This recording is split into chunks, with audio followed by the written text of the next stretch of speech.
అడిగింది. నేను మీకు మాట ఇస్తున్నా, తప్పకుండా నారాయణపేట మున్సిపాలిటీకి అండర్ గ్రౌండ్ డ్రైనేజ్ ఇచ్చే బాధ్యత నాది. ఈ ప్రాంత అభివృద్ధి కోసం, నిధుల మంజూరు కోసం అండగా ఉండడానికి నేను బాధ్యత తీసుకుంటున్నాను మిత్రులారా, మీకు అందరికీ తెలియజేస్తున్నా. అదేవిధంగా మిత్రులారా, ఇవాళ అర్ణం అంటుంది మోడీని ప్రధాని చేయాలి, రేవంత్ రెడ్డిని ఓడగొట్టాలని. నేను అడుగుతున్నా, 10 ఏళ్ల నుంచి నరేంద్ర మోడీ ప్రధానమంత్రిగా ఉన్నాడు కదా, ఏ రోజైనా పాలమూరు రంగారెడ్డి ఎత్తిపోతల కోసం 10 పైసలు తెచ్చినవా? జాతీయ హోదా తీసుకొచ్చినవా? మా మాదిగ బిడ్డల ఏబిసిడి వర్గీకరణ కోసం ఏ రోజైనా ప్రధానమంత్రిని కలిసినవా? మా ముదిరాజు బిడ్డలు డి గ్రూప్ నుంచి ఏ గ్రూప్ మార్పించడానికి మీ నాయకుడు నరేంద్ర మోడీ దగ్గరికి ఎప్పుడన్నా మా వాళ్ళను తీసుకెళ్ళినవా అని నేను అడుగుతున్నా. ఇవాళ మహబూబ్ నగర్ రాయచూర్ రోడ్డు ఎందుకు పడావు పడ్డది? దాని కాంట్రాక్టర్లు ఎవరు?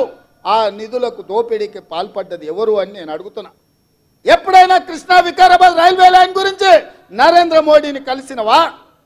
లేకపోతే మక్తల్ నారాయణపేట కొడంగల్ ఎత్తిపోతల పథకానికి జాతీయ నిధులు ఏమైనా తీసుకురావడానికి ప్రయత్నం చేసినవా?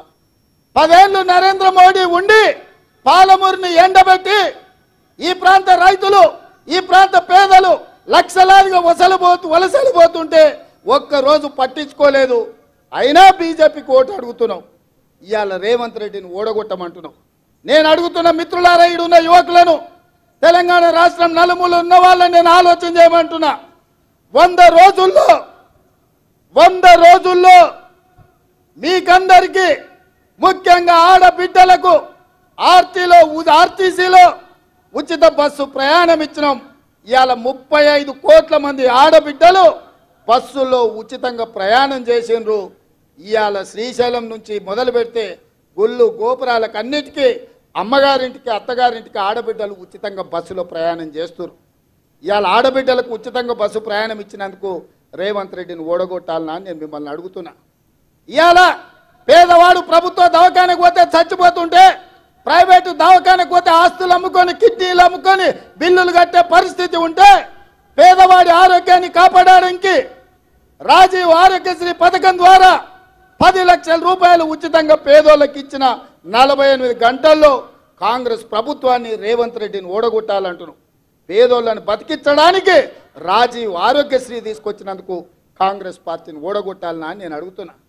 ఇవాళ కట్టెల పొయ్యితో కన్నీళ్లు గార్చుకుంటూ ఆ పొగ ఊపిరితిత్తులకు పోయి క్యాన్సర్ వచ్చి చచ్చిపోతున్న ఆడబిడ్డలకు ఆనాడు 400 రూపాయలకే సోనియమ్మ సిలిండర్ ఇస్తే, ఈ మోడీ పాడుగాను మోడీ వచ్చి 12 నూర్లు చేసిండు సిలిండర్.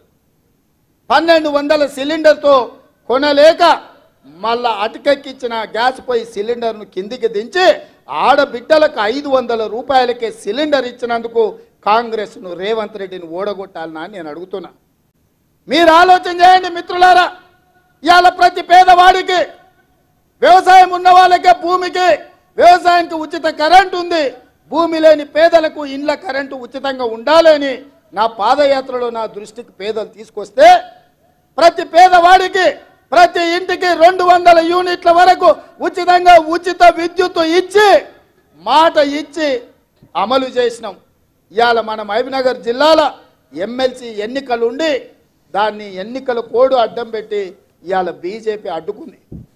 అందుకే ఈడ 500 సిలిండర్ విషయంలో, 200 యూనిట్ల ఉచిత కరెంటు విషయంలో పేదలకు కొంత సదుపాయం అందుబాటులోకి రాలేదు అంటే అధికారులకు ఆదేశాలు ఇచ్చినాం.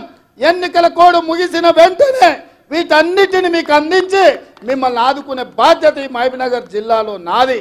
ఎందుకంటే ఈ జిల్లా నాది, ఈ మట్టి నాది, ఈ గాలి నాది, ఈ నీరు నాది. నేను మీ బిడ్డను, మీ కష్టం నా కష్టం అనుకొని వాటన్నిటిని అమలు చేసే బాధ్యత నాది. ఇదే కాదు, ఆనాడు గ్రామాన తండాలలో, గూడాలలో, మారుమూల పల్లెల్లో ఇందిరమ్మ ఇల్లు ప్రతి పేదవాడికి ఇచ్చి 25 లక్షల ఇల్లు డాక్టర్ వైఎస్ రాజశేఖర రెడ్డి ఆ రోజు ఇల్లు కట్టించిండు. 10 సంవత్సరాలు కేసీఆర్ డబుల్ బెడ్రూమ్ ఇల్లు కట్టిస్తాడు. ఏం చెప్పిండు ఆయన?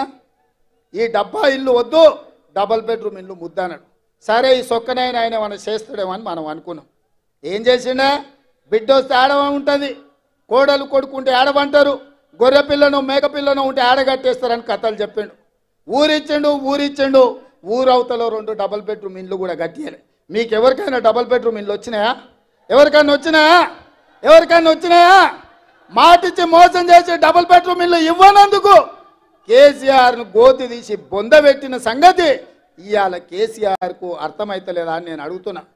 ఇవాళ నేను రాగానే 4,50,000 ఇండ్లు